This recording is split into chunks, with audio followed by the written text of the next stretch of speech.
Okay, we are live, ladies and gentlemen, boys and girls, children over the age of 18. Welcome to episode 28 of the Smack Talk Wrestling Podcast, the Bad Blood Prediction Show. I am joined with my esteemed co-hosts, Gonzo, aka Racing Personalities, and Angel, aka AOK Gaming, for the first time in a month. What's going on, guys? Feels good to be back. Yeah, it feels good to be back. You know, life happens, right? Yeah, I know you guys took a little bit of a vacation, and then things have just been kind of going in different directions. So that 4 week off period probably was greatly needed, I'll say. I don't know if it's greatly needed. I hate not talking wrestling on a weekly basis, but I mean, it is what it is. For those of you that if you guys are the first time listeners, watchers, whatever the case may be, we are a WWE podcast. We talk about the mainstream of this past week in the WWE. So you could listen to us every Wednesday night, 9 p.m. Central Standard Time. Usually we're going a little earlier today because we're all off and just don't want to go to bed so late because we all like to talk a lot. Going forward, we'll be changing the day back to Sunday. We'll give you a date later on.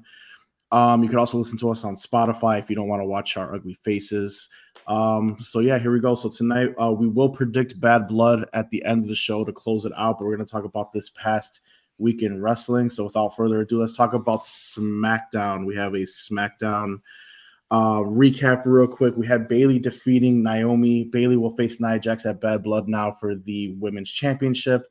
Carmelo Hayes defeated Andrade. LA Knight emerged during their match in hopes to getting retribution for a backstage attack that he suffered by the hands of Carmelo. The disruption allowed Carmelo Hayes to steal a win, and the series is now 3-3. And I guess we're going to get a rubber match for the 7th. I'm just so excited to see that. Michin defeated Piper Niven. This victory gives Michin some major momentum heading into next week as she faces Chelsea Green in a dumpster match. That should be fun. And the Bloodline with Sol Sikoa and Jacob Fatu defeated Randy Orton and Kevin Owens.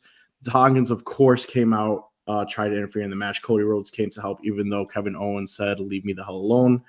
And Fatu threw Cody into the ref, which prevented a 3 count. So Stolo was able to steal the win as he always does.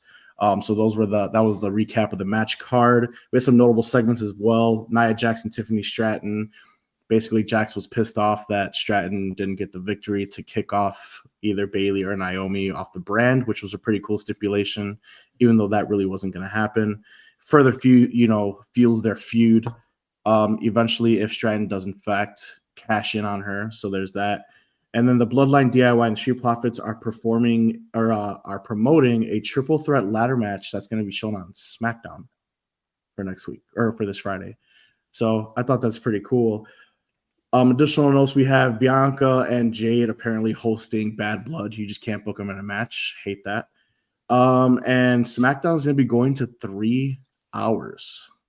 A lot to take in on that SmackDown recap. Gonzo, what did you think of SmackDown? Is there anything noteworthy that you want to talk about, bring to light, likes, dislikes, looking forward to? What we got? We're just this past SmackDown, right? Because I know we haven't been on air for 4 weeks. So I mean, there's a lot of information flowing through my mind. Not really off the top of my head. There's a lot of things that I have been enjoying. Where SmackDown, I know before we went on our 4-week hiatus, we were making comments that, man, Raw is very strong. They got a lot of characters. They got a lot of storylines going. I feel like SmackDown has a little bit of momentum. And I think the addition of Michael Cole has really been helpful with that. And so they've been able to elevate a little bit of every storyline so far to where it's actually rather interesting. Anything that's not named Bloodline. So that's just my generic take, at least for that on the moment. Like once we dive into some other things, though, I'll have a little bit more to say. Angel, anything noteworthy from SmackDown? What's a dumpster match?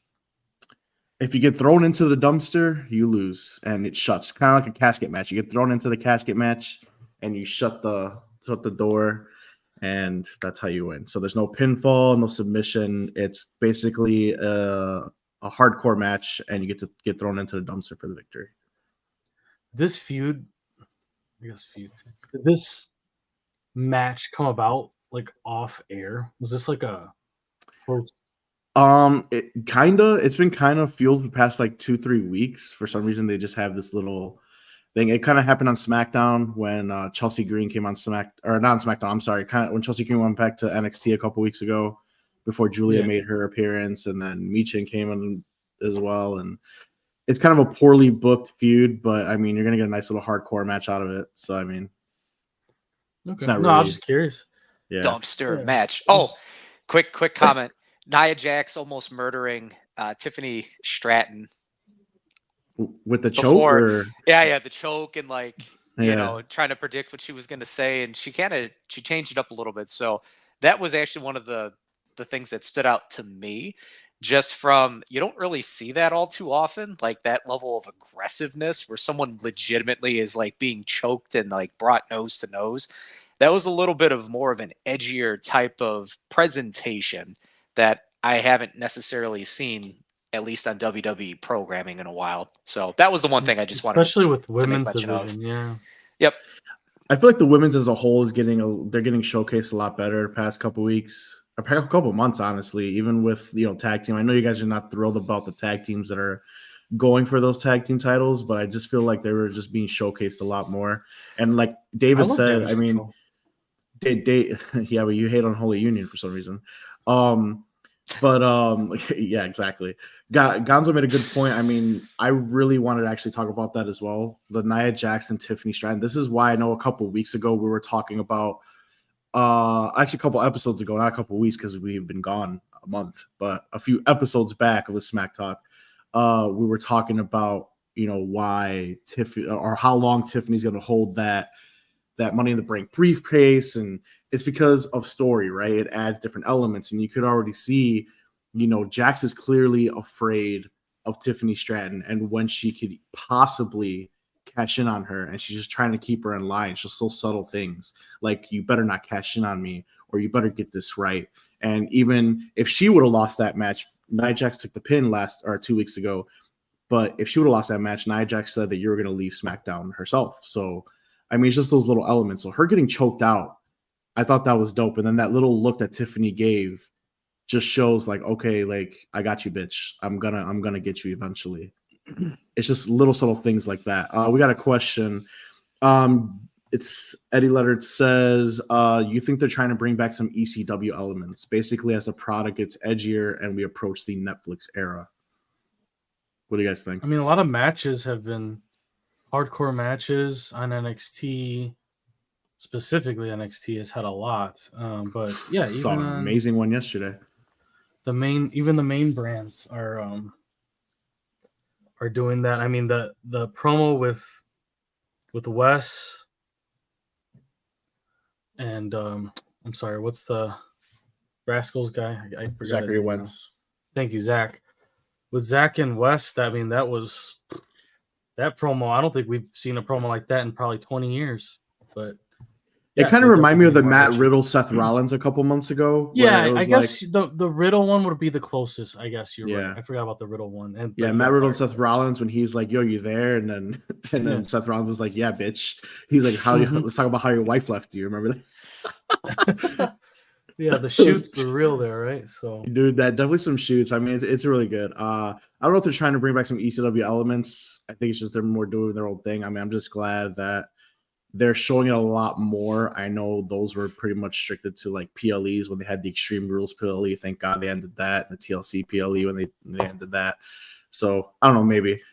Pedro Rivera said, "Oh God, would have been nice to go to NXT. They were on sale, buddy."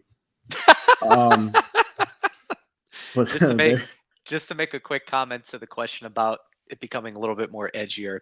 Mm-hmm. After watching the Vince McMahon documentary, episodes 1 through 6, it gets edgy, right? You know, for the Attitude Era. And then after all of the different types of scandals and the negative viewpoints, Vince McMahon makes it a PG friendly to where a lot of people did not approve of that. But then again, if we're trying to restore the image of wrestling because of all the steroids and the deaths and the murders and all these abuse on women and what have you, it goes PG for a while. And then even in that documentary, there's a snippet of Vince talking to the crowd saying, I'm doing this now because at some point you'll be able to appreciate this in the long run. The last probably year and a half, a lot of return to a little bit more of an edgier product, maybe a little bit more not so designated just for the kids. And it's starting to retarget some of the 18 to 35 population of fans as well. And so I like how they're essentially kind of spoon feeding it to us, and they're not necessarily giving it all at once, which I like that a lot, because you're not oversaturating the product then with so much of it all being seen at the same time. You're having it being utilized only in select moments, depending as to who is involved with whatever angle that they're doing. So I've liked that so far with what they've been doing. Okay, I like that. All right, so moving on, we're still on SmackDown. There's two things I kind of want to bring up. Number one, how do you guys like this Carmelo Hayes versus Andrade, speed champion, by the way? Andrade. Is he? I don't even know. I don't know. That's what they said on SmackDown. They actually mentioned that he was a speed champion. So unless it changed from Friday to I'm behind on speed today. So I'll catch you guys back up later. But yeah, what do you guys think of this Carmelo Hayes and Andrade rivalry? They're 3-3. Michael Cole already said, he wants to see a seventh match, a final match. It's just been singles matches. I mean, the feud's been hot, but to me, it's getting kind of stale already. But what do you guys think? Do you guys like this element of going, best of 7 series? Gonzo, what's your take? I like the fact that I see a lot of Andrade, because who on SmackDown technically can really draw out the athleticism that you're going to see from a Carmelo Hayes, at least at this moment in time. So to do this 7-match swing, give me another name or two that technically can really draw out Carmelo Hayes. And I think that's probably why that they've elected to go this route, just to really put the star power out there to see that this guy could do it clean, he could do it dirty. And then Andrade actually can talk on the mic a little bit. And he can also go at various points as well to further build up his character a little bit more. So I don't hate it. I can understand it, at least with building both of the wrestlers at the same time. Because a lot of our comments potentially have been with Andrade, what are we doing with him, right? He just gets brought in and then he gets lost in the shuffle a little bit. So, like I said, I'm indifferent about it. I actually like this for both the men. Angel? SmackDown has a issue with the mid card in general, and it's just a constant rotation of people trying to figure out who's going to fight Cody. Why are you laughing? Just because Gonzo finally noticed the ticker. Oh yeah, I saw it. Okay, I thought I did something. I was like, "What the hell?" No, go on. I'm sorry. No, you're good. All I seen was Game Boy. Yeah. For those of you watching, there's some fun facts down there. Go on. Yeah. Anyways, it's just a constant reshuffling of who can lose to Cody and now who can lose to LA Knight. So there's not a lot of threats, unfortunately, on SmackDown. So I don't mind this for what it is. 7 matches seems a little redundant, but at the same time, I like watching them wrestle. I wish they could do a little bit more with it. Maybe add some more story to it. There's not much story behind it besides just screwing each other over, type NXT feuding stuff. That's what this feels like, at least. But their matches are good. I mean, I really like when they wrestle. Like Gonzo said, they bring out athleticism in each other and they can perform in the ring. They can talk too. I'm not saying they can't talk, but it's just not like a fleshed out story for 7 matches. You know what I mean? This isn't, Hulk Hogan versus Andre the Giant type, It's just crazy to me. But It's crazy to me because I follow, the IWC, internet wrestling community, and everyone is in love with this Carmelo Hayes Andrade best of 7 series. It's and that's cool and that's great because I like the matches, like you said too. I just think it's getting kind of stale from a storyline standpoint. Yeah, That's the only thing. I agree. The matches are not. However, when AEW did this 2 years ago with the Trios Championships, Oh my god, it was shitty. Everyone hated it.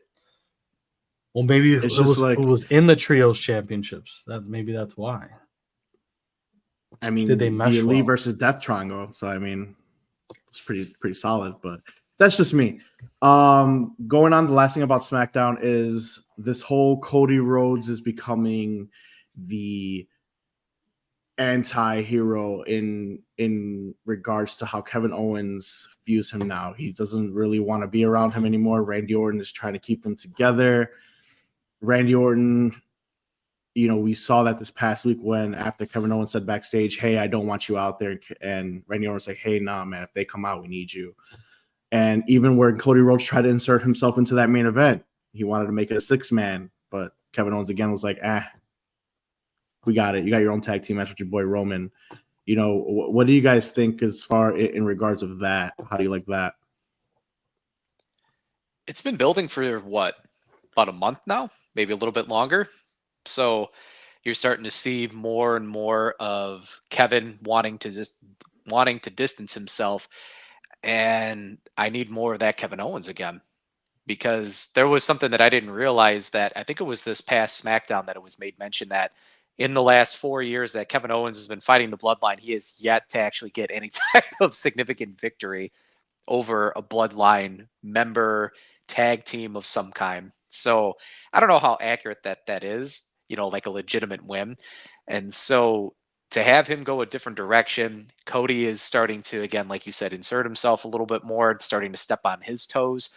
You're not going to have necessarily Cody and friends anymore. I think this is probably a different way to not have this completely go stale, right?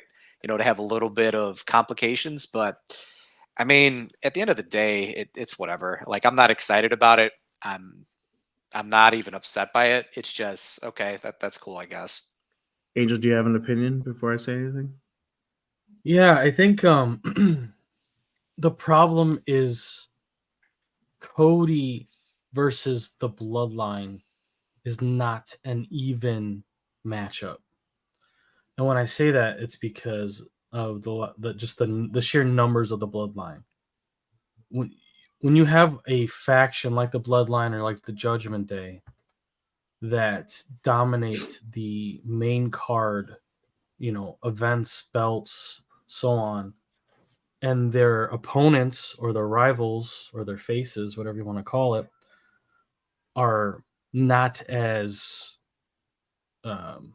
populated. Like, we got the Terror Twins and we got Cody.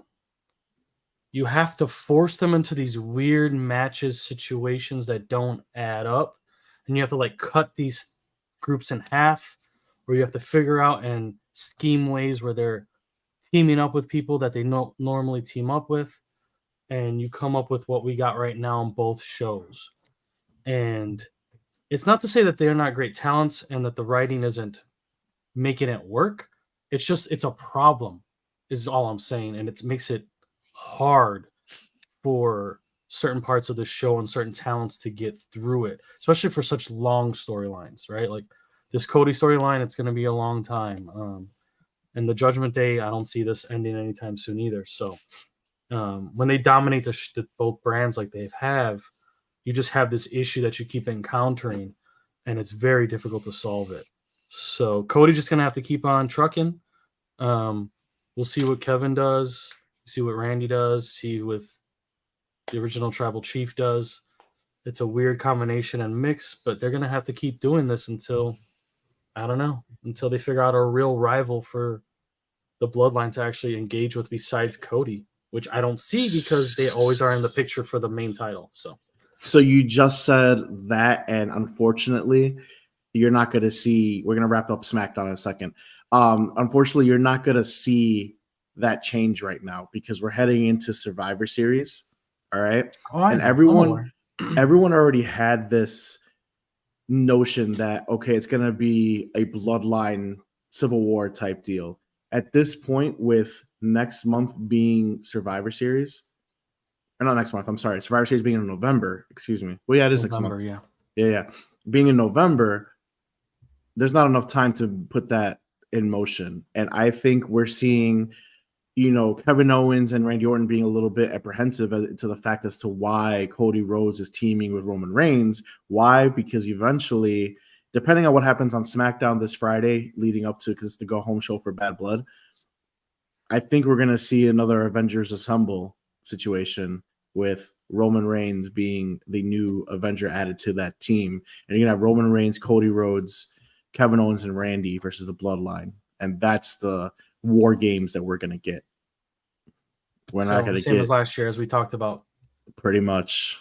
We are not going to get. At this point in time, there's nothing that leads me to believe that we are going to get a full-on Bloodline Civil War. It could. But as of right now, today, in this moment, there's nothing that leads me to believe that that's going to happen. Same. So, do you like that? Or is it just like kind of, we deal with it? I don't dislike it. I don't like it. I think it's going to be a great match regardless because that's what we watch it for, right? But as far as the storyline, standpoint, would I've liked The Rock to be involved and Hikuleo and all these other guys that they have in the Indies? Yeah, absolutely. That's what I want to see. That'd be so dope.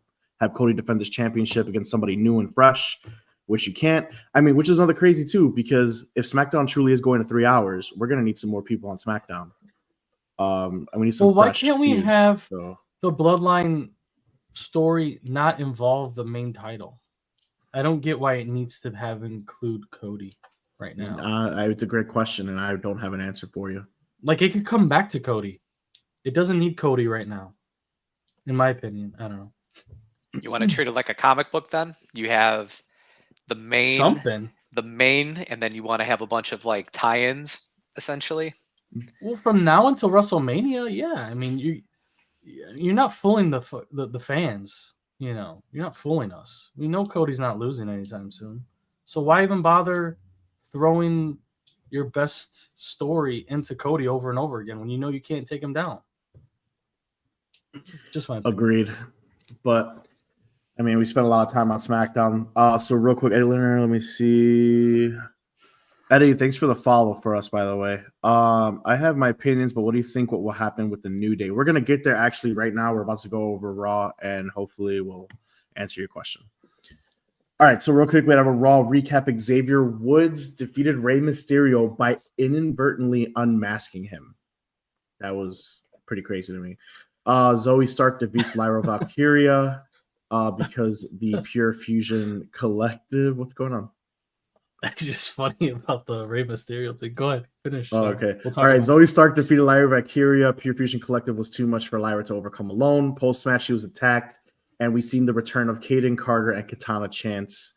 Not a new tag team, but a returning women's tag team. So that's pretty cool. The Judgment Day defeats the LWO. Finn capitalized on a distraction from Liv. And shoved Wild from the top of rope, allowing McDonough to get the win. Post-match, they dropped a promo, basically, saying they're going to defeat Liv, or they're going to defeat Rhea Ripley and Damian Priest. We are going to see Dom Mysterio in a shark cage suspended for Rhea Ripley's match, so that's going to be really dope. I thought it was pretty cool in that promo was when Rhea Ripley interrupted, she revealed that Dom is extremely claustrophobic. So it helps with that Shark Tank aspect up there. So I thought that was pretty funny. Chad Gable defeats Kofi Kingston. Woods grabbed Gable's ankle in an attempt to help Kofi, but ended up costing him in the end. Something notable again, Karrion Kross was spotted earlier when they did a backstage thing when a vignette suggests that Woods was giving into his manipulation. Immediately following that, we had AOP defeating Awesome Truth because the Miz turned on R-Truth. The best part of Raw. The best part of Raw, 100% agree. The best part of Raw. But also feels that storyline of the Cross angle again, because Cross has spent months targeting the likes of Miz and Woods, and in one night we saw all of it come to fruition. So are we gonna? Never mind. Oh wait. Finally, maybe we'll see Final Testament do something of interesting. Since he's manipulating these two people, so we'll see. And then lastly, the main event, Braun Strowman defeated Bronson Reed. The ring collapsed. Seth Rollins returns and costs Reed the victory, setting up their feud moving forward, which is great. We'll get to that later. We have some notable segments. The final hype promo between CM Punk and Drew McIntyre in a Hell in a Cell. That was a pretty dope promo. Sami Zayn finally gets a yes from Gunther, so we will see that on Raw, which is kind of crazy. But at the same time, not really, but whatever. Sheamus challenged Pete Dunne to a good old-fashioned Donnybrook match, which I believe just translates to a hardcore match. And Wyatt 6 QR code. Got another one. We'll let Dave dive into that one. That's his boys. And something that really sucks is Dragunov tours ACL at a freaking live event. And he will be out at least 8 to 10 months. And Raw is going down to 2 hours. So crazy again. So Angel, since you are having some little shocking moments there and oh my god moments, do you have anything on Raw you would like to talk about? I know you're dying to talk about the Miz, our boy. Why the hell are they going to 2 hours on Raw but 3 hours on SmackDown? That's the opposite of what they should be doing. The only thing I could guess is that Marketing. Raw is going to Netflix and less commercials. I don't know. Less chances for marketing. Yeah, But that must be a USA deal. That has to be a USA deal. Talk about the New Day though. Let's answer our follower. He wants our insights. Talk about the New Day. You want me to tell you about the New Day? Go ahead. Talk about the New Day. The New Day is breaking up. The Miz has broken up with R-Truth. They will be joining the New Testament, and they will be feuding with the Wyatt Six. Book it. So you're saying Xavier and Miz are going to join this faction that has a bunch of other people not doing jack shit around there. Yes. To fight the Wyatt Six. Face the Wyatt Six, that's who they've been feuding with these promo codes. To fight the Wyatt Six, who also, in my opinion, is not doing well. That's what you're saying right now? That's what I'm saying. The New Day is done for now. I'm sure they'll be back one day. Interesting. So, Edward, I hope he answered your question. We would love to hear, if you're still watching, we would love to hear your opinion since you have your opinions. Gonzo, do you have any takes on Raw that you would like to discuss? I'm actually interested in Xavier Woods for once to still answer the New Day stuff. And it was rather intriguing for me because you have Xavier Woods. He goes out there and very smoothly he rips off the mask. He gets the pinfall and he's like, I didn't mean to do that. And, Rey Mysterio's going nuts, goes back, starts talking with Kofi. And then Kofi makes mention that he is getting an IC title match. And you can already see the disgust and the disdain and the jealousy of Woods. And you could hear his snarkiness come out. And he gets interrupted and he says, well, you know what? I've elected to give you that IC title match instead because you deserved it. All of a sudden it changed his mood. He's happy as possibly can be. And as we know, the show continues and he ends up costing Kofi Kingston the match because he ends up hooking up Master Gable for America. And it avoids him getting the Trouble in Paradise? That's Kofi's finisher, right? Yeah, Trouble in Paradise. Trouble in Paradise. And there you have it. He's talking to him on the ring. Kofi's utterly disgusted. So this is, like I said, the first time in a long time that I've actually cared about something that wasn't necessarily the three men doing New Day because they've been stale for quite some time. And you know what? I'm all for it. As far as what's going to happen with New Day, yeah, they're going to break up. They're going to go away. I think it's time. It's overdue because this was a faction that was built on 3 people, not 2. And so I don't know if, the New Testament is going to start, just acquiring talent left and right. Final Testament, Gonzo. What did I say? The Bible. New Testament? The New Testament? Real quick, before you continue, Edward Leonard, our new follower, says to Angel, I guess you too, no fucking way. Well, then again, that's, for, the acquisition of all the talent. I'm not going to say, I'm not going to go down that route and agree with Angel on that. So, yeah, I just don't see that. The Miz and all of a sudden all these people are just coming together to create the new ministry of darkness here. So Angel alluded that the people that Wyatt Six are targeting next is the Final Testament. Is that what you think that what these QR codes and everything and these messages are talking about? Yeah. That they're going to go after the Final Testament? Yeah, false prophets and such. It's just like with Chad. Same idea. He's turning against his group where he had turned against his group, and you have Karrion manipulating the minds on Raw. He's manipulating the New Day, constantly trying to get Xavier to break, and Xavier's pretty much there. I mean, you could see it in each promo, each cut behind the scenes, or even during their matches. Kofi's trying his best to obviously be the good partner that he is, and Kofi's the ultimate face. So, but yeah, Xavier's already cracked, and Miz is tired of hearing all the garbage, and Karrion got to him too. So where else are they going to go? Miz just needs to leave Raw, go to SmackDown, and feud with Cody. Well, yeah, I mean, if you want me to break down the whole Miz thing, I could break it down for you right now. He needs to leave the whole company. Okay, he's a superstar that's not being used properly. But we're just talking about Raw right now. So according to Raw, that's what I think is happening, because it'll be more exciting to see stars of Xavier's level, of the Miz's level, facing the 6, and then you can have Karrion Kross actually look like what he's been trying to be for how long now? Has the Final Testament been around? Like doing jack nothing? It's been like a year. This gives them an angle. Is it safe for us to say that the Wyatt 6 then can elevate all these wrestlers, just like they were able to elevate? They're going to elevate each other. Like this entire group of Raw, there's talent there on all these guys. It's not like they don't have talent. They don't have direction. And now, I mean, I feel bad for Kofi. Maybe he'll have like a solo run here or something. But now he might go back to the IC Kofi in his Jamaican accent. Yeah, we don't know. We'll see. Crazy. Maybe he'll hang out with Punk again. We'll see. Maybe a reunite. But you get Xavier, you get Miz, who haven't been having the most success going over lately. You team up with the Final Testament, who've been getting their ass kicked for I can't even remember the last time they did anything over. And you put them together to face a group that needs an opponent, needs someone to beat the hell out of. So you put them all together and make a cool storyline. We'll see. Is it going to be fun and exciting? I don't know. It's going to be up to them. Okay. Gonzo, any more you want to discuss on that or anything else? All those points just actually piqued my intrigue now. So I like that. I like that a lot. Hey, no, I like that a lot. As far as Raw in itself, the Kaiju match, I love it. These two big monsters coming together, and then Seth Rollins, wonderful storytelling, because he got Tsunami 8 times, and now all of a sudden you keep on building Bronson Reed into something even bigger and better. So I'm happy to see that. I really am.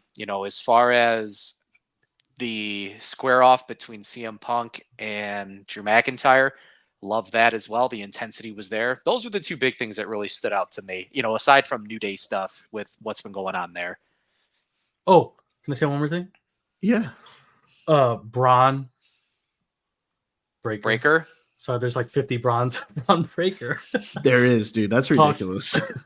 All on one show. Braun Breaker, who we already know that we all love him, but him talking to Gunther was very, very interesting to me as far as like the direction of Raw, and just like, do you think that it's no belt is safe on Raw? To me and you talked about this a little bit. I get it. I get why it's like, oh, why did he give it up to Jay so quick? And Gunther, he just got it. He held the IC title for so long. But dude, that's the beauty of Raw. No belt is safe. No reign is safe. There's so much talent. They all elevate each other. Raw is exactly what wrestling fans like us want to see. Like, it's unpredictable. SmackDown, on the other hand, bro, I love the talent over there, but it's so predictable. It's not even funny, bro. That's you know what I mean. And for fans like us, Raw is more interesting. It just is. So I like it, man. I don't know. Maybe I agree. That was pretty much the only thing I was gonna say as far as Raw. I did want to address the whole Jey Uso IC champion issue. Just before Gonzo gets down my back, Braun Strowman versus Bronson Reed main event was great. I enjoyed it. So the big men put a great match. All right. Before you get down my neck, so it was a good match. I was very entertained. The go home promo between CM Punk and Drew McIntyre absolutely delivered. The intensity and how personal they make it. That is the best match, best feud going into this weekend of Bad Blood. That's the match that I'm looking forward to the most. Obviously, Rhea Ripley versus Liv. We have all those other matches, but that is the most intense rivalry I've seen in WWE in quite some time. And that's the one that and Drew McIntyre did all the work. for the past 7-8 months. 80% of it, yeah. Like he did all the work of that, and it's so intense and so personal that match better be the main event, better not be the bloodline, whatever. But that match better be the main event. And that's the match I'm looking forward to the most. It's just that's just going to be a banger, as Sheamus likes to say. But moving to what I wanted to say as far as Jey Uso and Braun Breaker. So Angel had a great point with, we just had a long reign with the Intercontinental Championship. I get it. I go back and forth when it comes to Braun Breaker losing so early. I like it because it doesn't make him be this guy that can't be beat. He's immediately going for, teasing that match with Gunther, which is great. At the same time, Braun Breaker had only one successful title defense for that IC championship, which is so prestigious. It's not a title that just bounces around. It was for a while, but now I felt like Gunther did a great job. Sami Zayn did a great job prior to him, holding that championship, did a great job added that prestige to that championship. So for me to see him lose in only a second title defense, it kind of stings just a little bit, but I get it because it's not a guy. He lost it to Jey Uso. It's a guy who's extremely hot. He's over with the crowd. It's his first singles championship in 14 years within the company. So it's a guy that you could have lost to, and I could accept that. Okay, he lost to Jey Uso. It wasn't just some random open challenge guy. You know what I mean? However, I would like to see them run it back and maybe give me a nice little mini feud. That's the things that I miss in a lot of title reigns is feuds. It's always like, okay, I beat so-and-so, next man up. I beat so-and-so, next man up. Things that help make those titles more prestigious was these feuds. Ultimate Warrior and Randy Savage for the Intercontinental Championship. That wasn't a one-off. That went 3 matches, good old school 3 matches that was built over months. And that's just something I would like to see. But I do love what they're doing with Braun. He's probably going to be the face of Raw in the Netflix era, that they're going to literally He's amazing. wrap that man to a rocket and just and that's great. But that's just my opinion on the situation. You were going to say something? Where's your card? Where's your auto? You got to flaunt that every chance you get. Oh, it's in the... I had a question for you, Mark. Yeah. What did you think about, or in general, what do you think about titles exchanging on regular episodic shows? If it's a world championship, and we're only talking Raw. I mean, I'm sorry, WWE, because these other promotions... WWE only, yeah. Yes, these other promotions, it makes animal, sense. Yeah, no, WWE is a different animal. With WWE having so many PLEs, we're talking we have a PLE once a month or maybe at least every 3 weeks. Okay, it's crazy. Yeah. I don't like when a world championship is changing hands. I don't mind a title defense. You need it here and there. So no, I'm talking about changing hands specifically. But changing hands, I'm not with that. Now, when it comes to these other quote unquote working man titles, IC, United States, I'm perfectly fine with that. Tag team championships, perfectly fine with that. Okay. No, I was just curious because I know back in the day it was a big deal because international viewership was very difficult to watch the weekly shows, and so they almost exclusively had exchange of belts on PLE so that everyone could see for their international fans.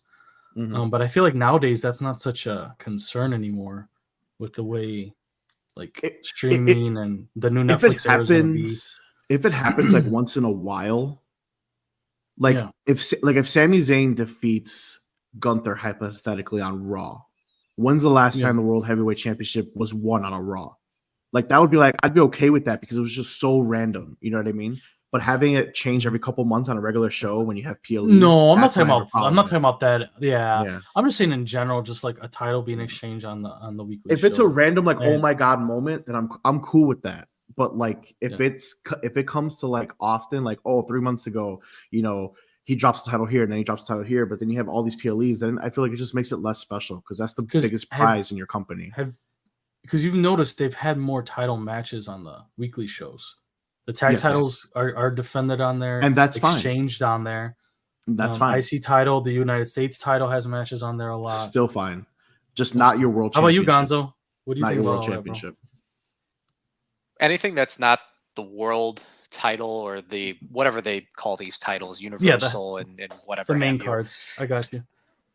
There's only so much time that you could actually do stuff with people, and you have such, again, you have so much talent. Like, how can you elevate people in various ways? And everything that Marc just said, I'm okay with it if you give me like a good story potentially behind it, because I am all for the shocking factor behind certain things too. So I like it for the simple fact that it eliminates the predictability from things, because again, PLEs, it's a big event. The possibility of the titles changing, if you've been watching wrestling a long time, you just kind of know, right? Or even if you're new to wrestling, a PLE, it's something that doesn't happen all too often. So you're kind of anticipating like a significant occurrence happening, whether the title stays or whether it changes hands.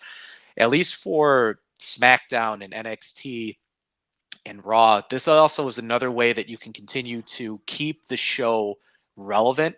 You get to keep the fan base happy, upset, mixed emotions, to keep them coming back to tune in.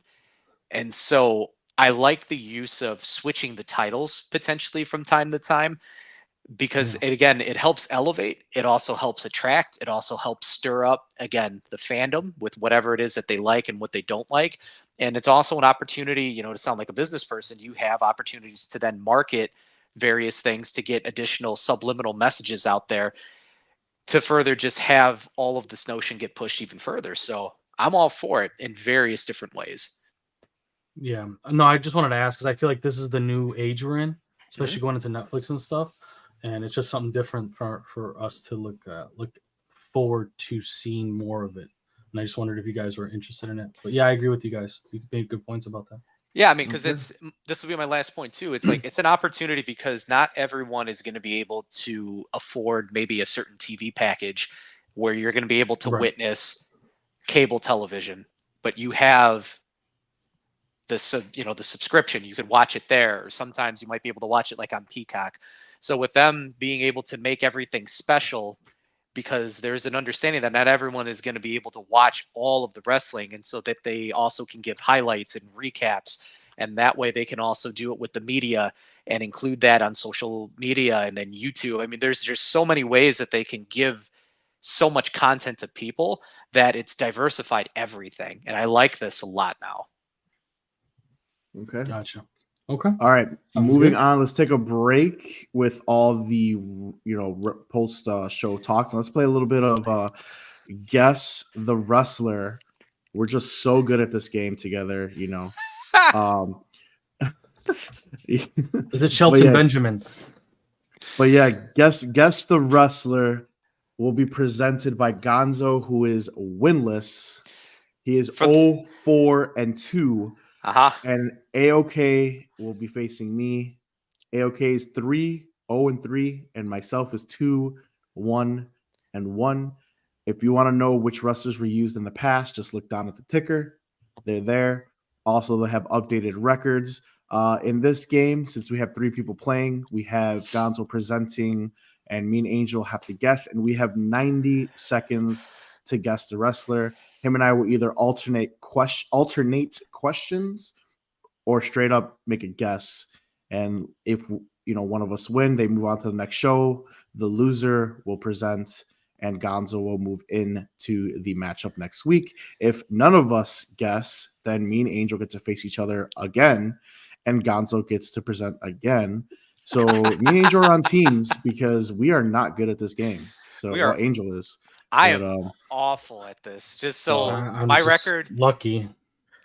I don't think so. But here we go. Guess the Wrestler, guys. Smack Talk edition. Gonzo, 90 seconds on the clock. Count us off. Angel, you will have the first question or guess. I was going to say, do you just want to give any other stipulations for those that are listening? So that way, we don't mess up, because we haven't done this in a while. In the event that the time runs out and we do not guess, we just get one more guess. There is no final question. You just get one more guess, and that is it. All right? One more question. Okay. One more. No more questions. Once the time runs out, we just both get one final guess. And if we guess, great. If we don't, then I'll see you next week. So. All right. All All right. right. I've got the timer, so you all let me know when you want me to again hit start, and we'll go from there. Those of you watching, feel free to guess as well. And if you guys want us to use a wrestler of your choice, message any one of us, and maybe we'll use it in a future show. All right, Gonzo, go ahead. WWE exclusive though. No like Okay. indies and beyond. WWE exclusive. So they have to be either a WWE alumni or WWE current. All right. So here we go, Gonzo. 90 seconds, count us off. Angel, you will have the first guess or question. Starting in 3, 2, 1, go. Are they active? No. Are they from the Attitude Era? No. Ooh. Are they a man? Yes. Have they held a world championship? Yes. Were they in a tag team? No. Are they from the golden era of wrestling? The 80s? Yes. Is it Ultimate Warrior? Yes, it is. The Ultimate Warrior. Is this kid serious, bro? Yo, I've been thinking about the Ultimate Warrior since yesterday. Remember Dude, he was how much I talking shit hated him? yesterday when he saw it on the damn production truck, bro. I was like, I hate my this God. fucking guy. Oh my God. I told you not to overthink it, so there you go. Perfect. Oh my God. Let me update the ticker. All right, so Angel has defeated myself. He moves to 4-0 and 3, and we'll face Gonzo next week. I move to 2-1. Gonzo obviously remains winless. Oh my God. Like, how did you even guess Ultimate Warrior? There was basically that or no Macho. information. It was that. It's or because I Macho, said and was like, 80s. well, yeah, that's why I said that or Macho. God and I damn was it. like, well, I guess Macho's more 90s, but whatever. So there you go. We have updated the records on the ticker. 4 and 2. I will face Gonzo next week. Angel will be. I'm sorry, I lied. Angel will be facing Gonzo next week. I will be presenting to them two next week. So good. We actually got to guess the wrestler in record time. We're on teams, but I'm still mad about it. But all right, whatever. Moving on. Great game. Good guy. Good job, guys. NXT recap. Angel and I actually went to NXT yesterday live at the Allstate Arena in Chicago. That was one of the better live shows that I have personally went. It was just very, very good, very packed, very loud, as Chicago wrestling shows are always one of the best shows I've been to. Gonzo's raising his hand. Raise your hand. Question. Abogata. Because Chicago loves its wrestling. The crowd typically is white hot, like they typically are. Trick Williams, what was that like experiencing his entrance whenever he was brought up? What was it like to feel that energy? Because we can hear it, we can see it when, again, it's in a smaller arena, and every once in a while when they go to a bigger one. But was that a product of Chicago loving wrestling that it didn't matter? Or is that because Trick Williams is that over and then you add in the love with wrestling? No, that guy's over. But again, say that for everybody though, because again, I'm biased. We're biased, because again, he's whenever over. we go to these shows. You could just see it when we obviously, they're usually in that little gymnasium in Orlando or Miami, where the hell they are. But they've also been to Stand and Deliver. Stand and Deliver is usually in the city of WrestleMania. Mm-hmm. They were just in Philly. Obviously, Philly's another wrestling town, ECW legends over there. That's where it was created. But that was also in a big arena. That was their biggest show, 15,000 plus for Stand and Deliver. And he was over when he was facing Carmelo Hayes. You heard it through the TV. And now Angel seeing it live, that was really a sight to see. We got a great shot of video of it. We were looking at everyone chanting, "Whoop that trick." That guy is over. Angel, do you want to add something? Because, man. No, the crowd was pretty insane. I mean, Roxy's match, they were going crazy back and forth, cheering for Roxy, cheering for Julie. Then when Oba and Tony D came out, that was actually a pretty impressive showcase by the fans. So Tony D is from Chicago, and they were going crazy for Tony, but Oba still got his his respect and his cheers, especially in his entrance. His entrance is phenomenal. There was a lot of great moments in general last night. I mean, Wes and Zach's match had people going crazy. I mean, there was just so many great moments. When Bianca and Jade came out, there was a big pop. Obviously, CM Punk, that's just a given.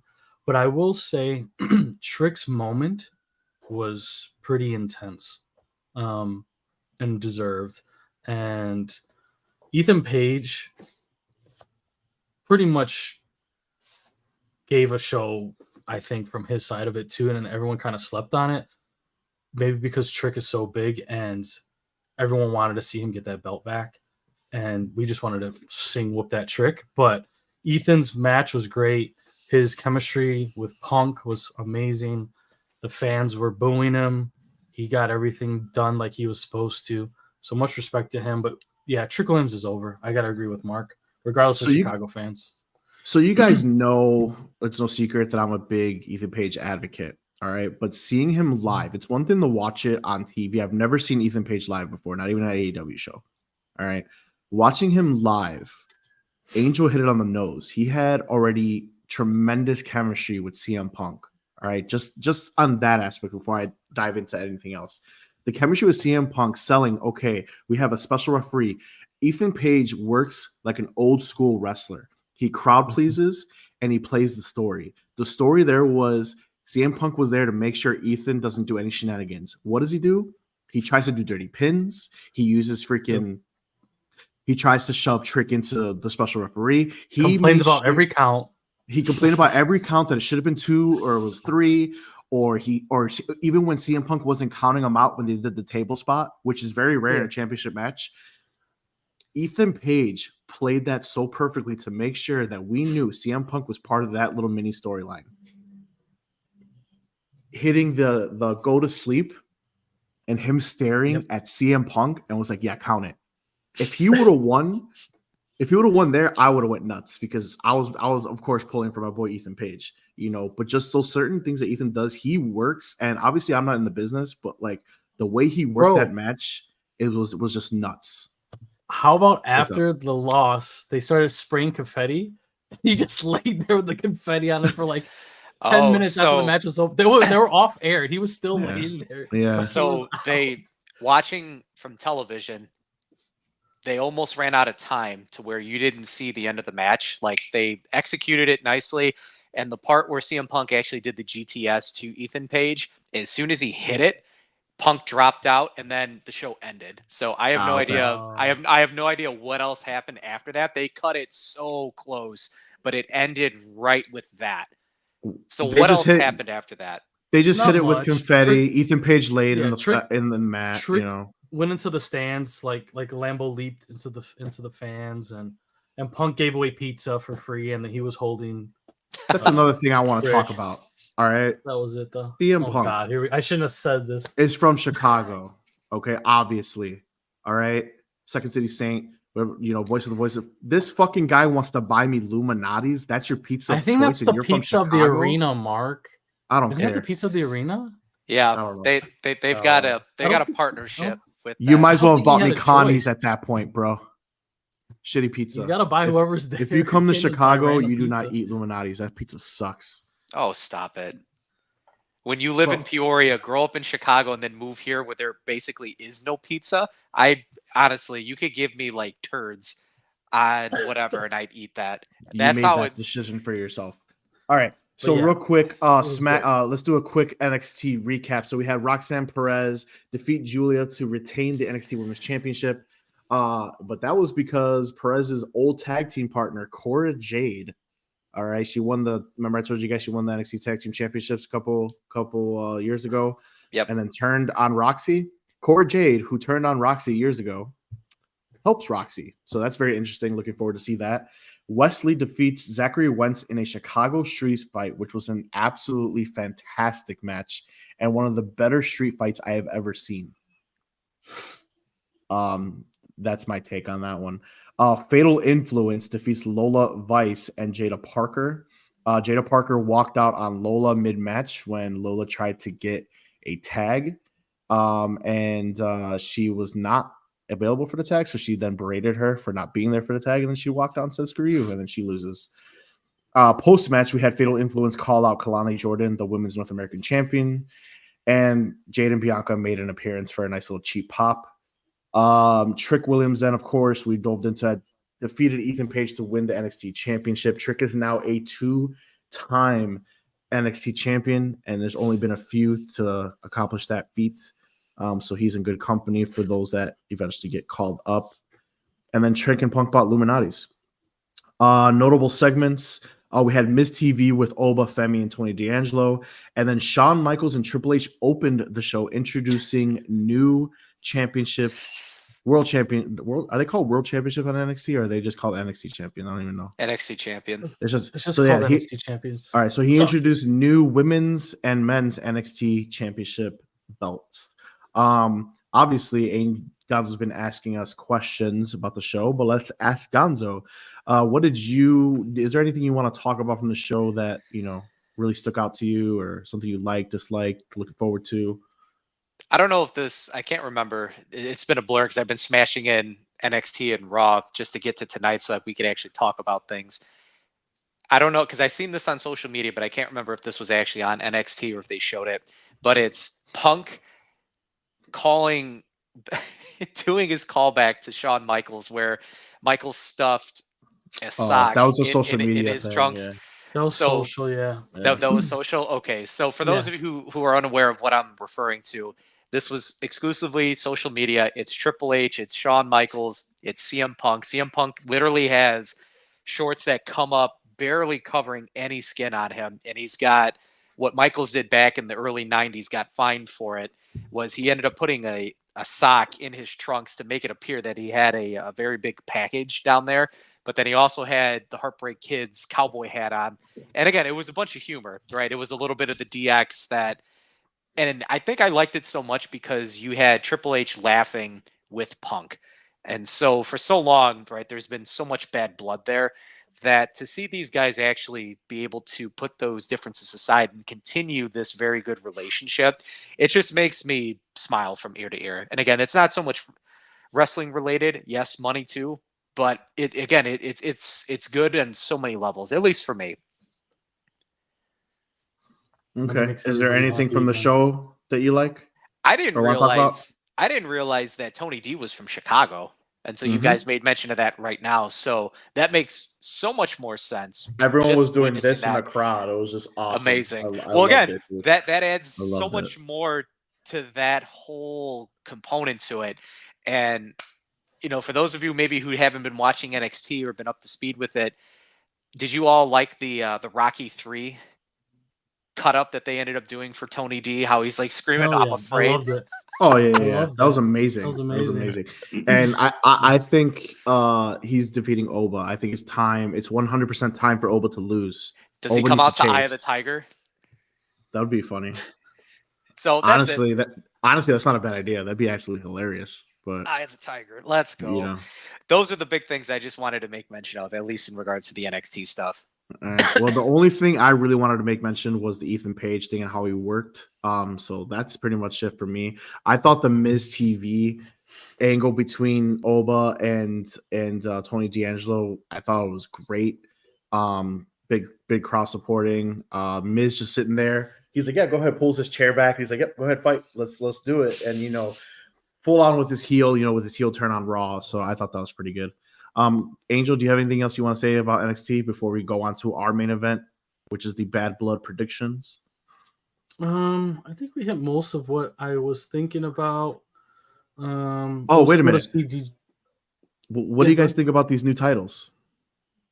I didn't like the new NXT title. I like the old one better.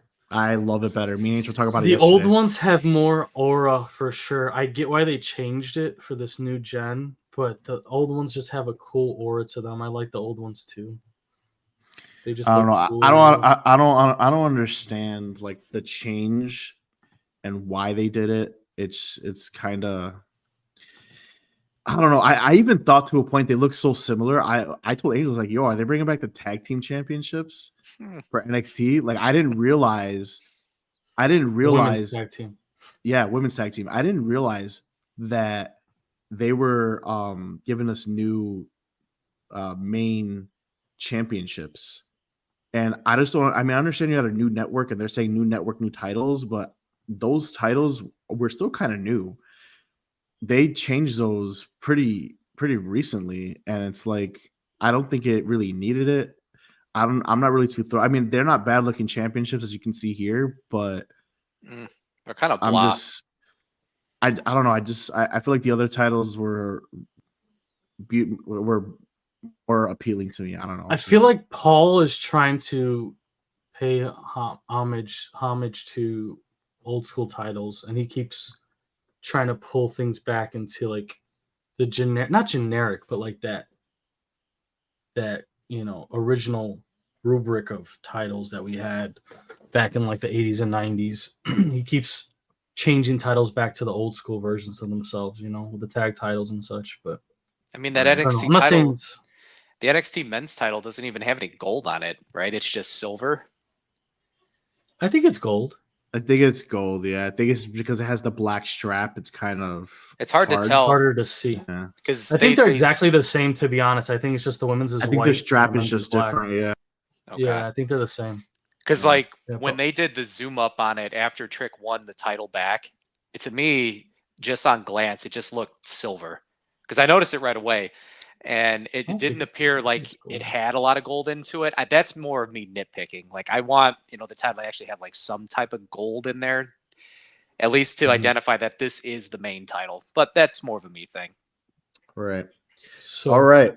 I just want to say one thing. It was cool to see DX back together, and they seem like they genuinely are still homies, and like obviously they're still homies to still work together, but it just was cool to see them. Like, we're so old now, and to see DX, what they represented before, and now they're the heads of this freaking company is just wild. And then yeah, right. Two, yeah, it's crazy. Who would have thought, right? And then two, I want to see Lola Vice and Jada Parker versus Cargill and Bianca Belair. Oh, so you like the Lola Vice pairing with Parker? I feel like they had good chemistry in the ring. Yeah, I feel like they were doing pretty good in the ring. I know they have their story that they hate each other, but I feel like they could actually perform in the ring pretty well against a tag team like Jade and Bianca. Okay, I like that. I mean, anything that has Lola Vice, I'm down. So whatever. Well, yeah, well, that's obvious for all of us. I'm just saying. But all right. Moving on to our main event, we're gonna quickly go through our Bad Blood PLE predictions, which is it this Saturday or Sunday? This Saturday. Saturday. All right. So Bad Blood is on Saturday. We got 5 matches to predict. Gonzo will be keeping track as he always does. So first match on the docket, we have Finn Balor against Damian Priest. Gonzo, who do you got? Finn Balor. I'll pick Finn. Why not? Okay. Angel? I want Finn to win.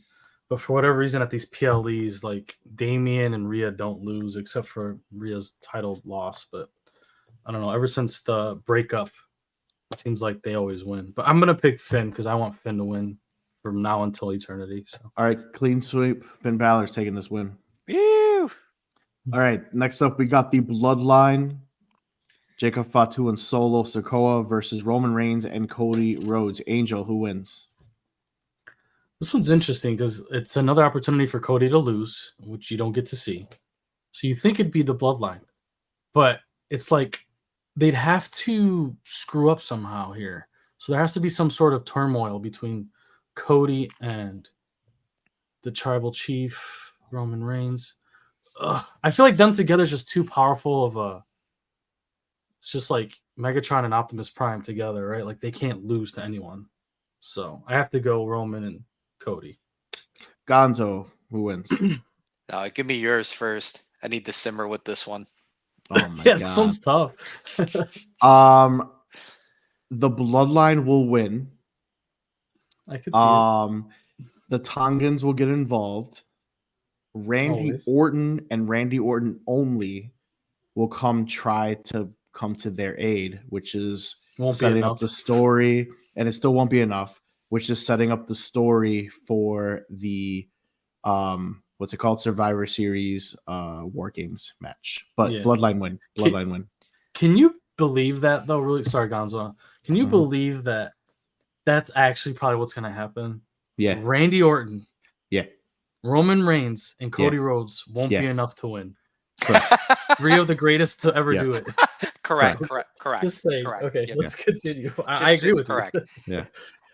Yeah. Numbers game, man. I like I the know, I know. Bloodline just from a storytelling perspective. Because again, right, it's Kobe and Shaq, Jordan and Pippen. I mean, you expect these dudes to win, but then again, I don't want them to win. I'd like to see some ridiculousness happen because that's what this continues to be, right? It's been what, 4 years now of this.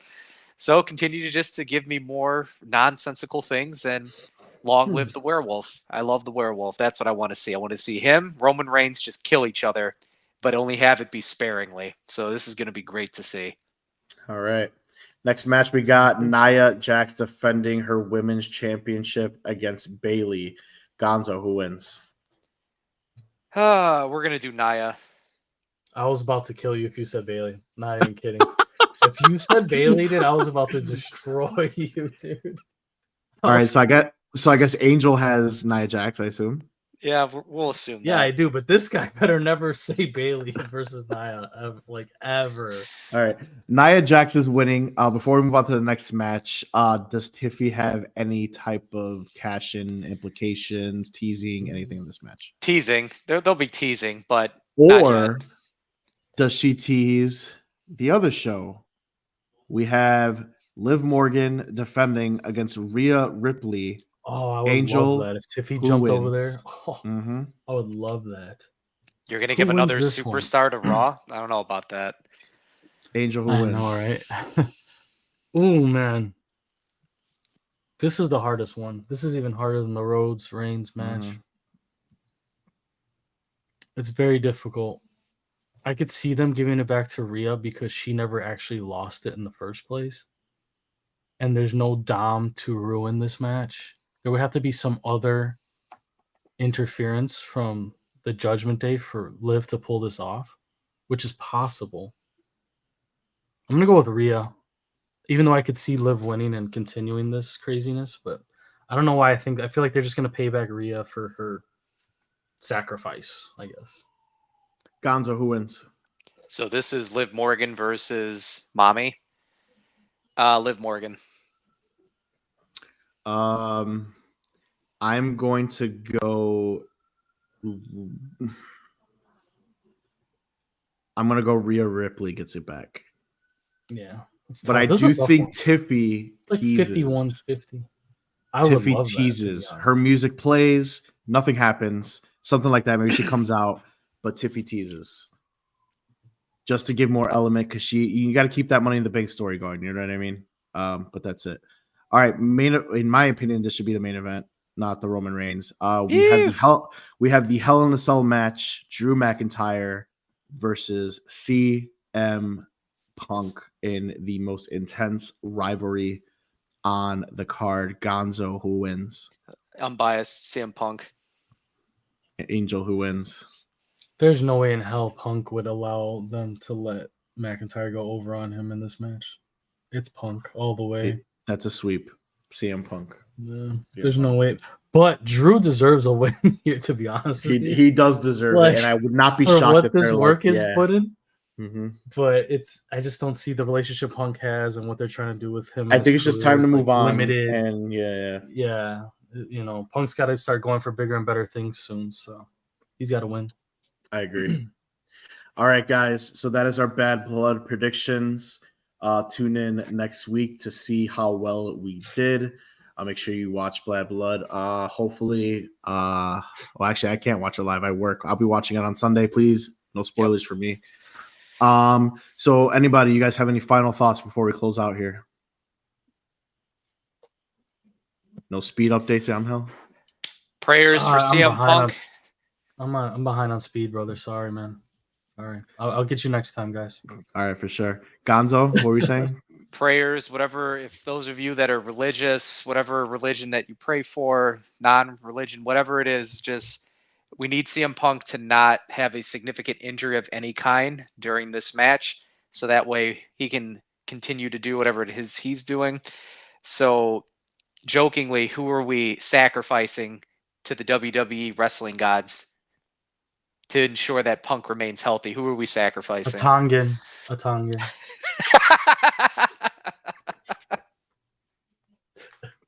A Tongan for sure. A Tongan for sure. That's what they're there for, bro. Yeah, right. R-Truth, funny. I guess. He's not even there, but somehow. Right. Off Well, camera. hopefully they're both past this and we can see what happens going forward. New feuds. Right. Drew McIntyre is seemingly probably going to go after the World Heavyweight Championship. I mean, who knows? CM Punk, same deal. We don't know. So we do have that tease. We do have that tease. Remember, Seth Rollins has beef with CM Punk, and he has beef with Bronson Reed. So, that shit. See, this is the great thing about Raw. Okay, here's my final thought. This is what makes Raw great. You don't know who's going for what or when. That show has anyone could be IC running, they could be heavyweight running, they could be tag team running, they could just be feuding, they could join up, they can turn. There's no actual direction that is too predictable for Raw. And SmackDown is I agree. opposite. I agree. It's the exact opposite. My final thought is if you're gonna go 3 hours for SmackDown, we really need a big time superstar shakeup, some call ups, fresh feuds, because we already know that CM Punk, or I'm sorry, that Cody Rhodes is gonna be pretty much in it until WrestleMania when it comes to the Bloodline. So unfortunately, I feel like that's just what's gonna be. Which is fine, but they need to do something. The way it's going doesn't work for SmackDown. It just doesn't. It doesn't work, bro. Do you care about the U.S. title picture right now?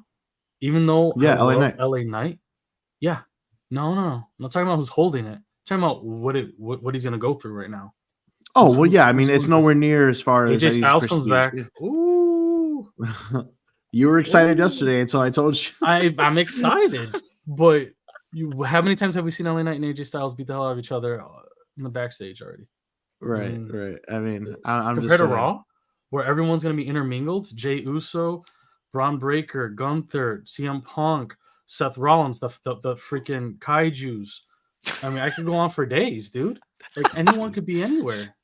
No, I agree. Raw is definitely 100% a better show. So, all right, guys. For those of you that just joined, we are just wrapping up our show, but you could definitely watch the replay on our YouTubes, or you could listen on Spotify.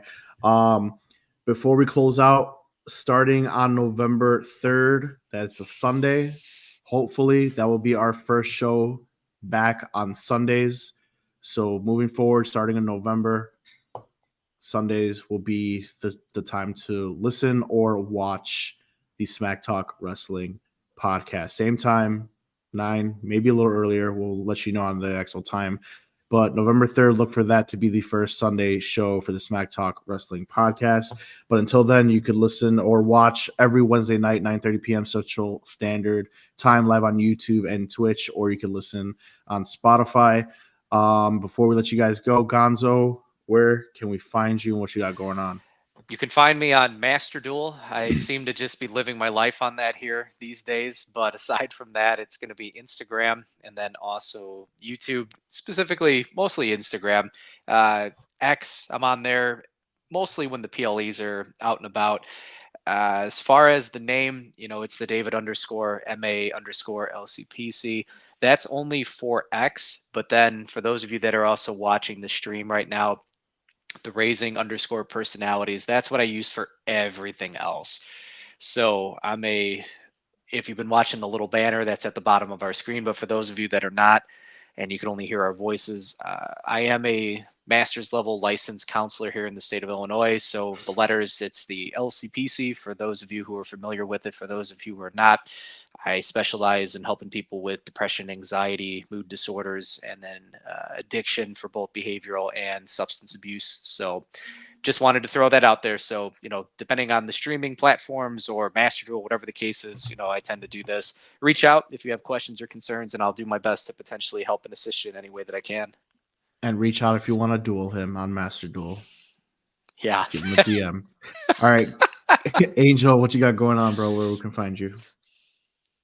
You can find me on all socials, but particularly on Twitch and Kick at A_OK Gaming on all of them. Been on hiatus, but looking to get back into streaming again soon. Playing 2K, playing Master Duel with these two. Whatever else. Oh, Sparking Zero is coming out soon, right, Gonzo? Maybe I'll Next week Friday, and then also Next it's week, the Friday. airing of Dragon Ball Donami as well. So they're dropping both of There you those. go. There you go. DBZ City All pretty right. soon, but yeah, that's where you'll There you find me. go. All right. When it comes to me, guys, everyone knows pro_wrestling_Kingpin. I'm cooler on TikTok, but I'm trying to build the YouTube. So please go ahead, give us a follow. Make sure you follow me on all social media, though. It says that on the name. Like I said, pro_wrestling_Kingpin. I am very active on X when it comes to PLEs. Otherwise, not so much. I do post our clips. Otherwise, please follow us on YouTube.